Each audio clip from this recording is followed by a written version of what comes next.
కర్నూలు నగరంలోని గణేష్ నగర్ కు చెందిన 6 నెలల గర్భిణీ శ్రీ శిరీషాభాయ్ ఈ నెల 21వ తారీఖున అనుమానాస్పదంగా మృతి చెందింది.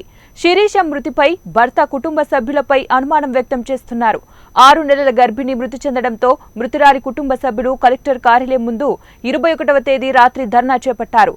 ఈ సందర్భంగా పోలీసులు శిరీషాభాయ్ కుటుంబ సభ్యులపై అసభ్యకరంగా ప్రవర్తించి దాడి చేశారని వారు తెలిపారు.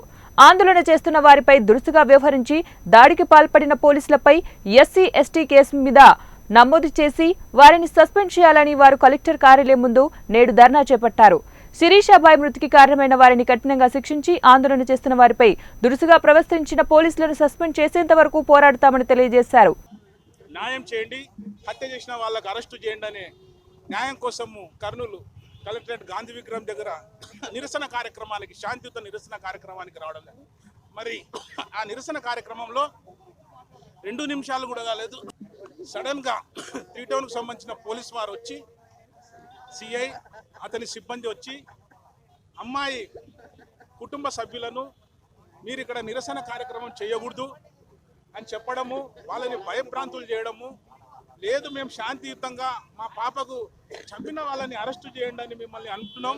ఎందుకంటే పాపను చంపిన వాళ్ళు పోలీస్ డిపార్ట్మెంట్కు సంబంధించిన వాళ్ళు కాబట్టి, వాళ్ళ అనుమానాలు ఉన్నాయి కాబట్టి మేము ఈ విధంగా నిరసన తెలిపితే ప్రభుత్వం ద్వారా మా కుటుంబానికి న్యాయం జరుగుతుందని బాధితులు తల్లి, తండ్రి, కొడుకు, అన్నదమ్ములు వీళ్ళందరూ కూడా నిరసన కార్యక్రమం చేస్తుంటే పక్కలే 3 టౌన్కు సంబంధించిన సిఐ గారు నరసింహారెడ్డి గారు అంట, అతను మురళీధర్ రెడ్డి గారు వచ్చి, అతని సిబ్బంది వచ్చి, ఎస్ఐలు, పోలీసులు విచక్షణ రహితంగా ఏమి అనకుండా, సుగాల్ నా కొడుకులారా మీకు పని లేదా, లంబా నా కొడుకులారా పని లేదా, ట్రాఫిక్లు జామ్ అవుతున్నాయని సల్లుగొట్టు మాటలు చెప్పి విచక్షణ రహితంగా కింద వేసి ఆడపిల్లలని చూడకుండా గిరిజన లంబాడీలు మహిళ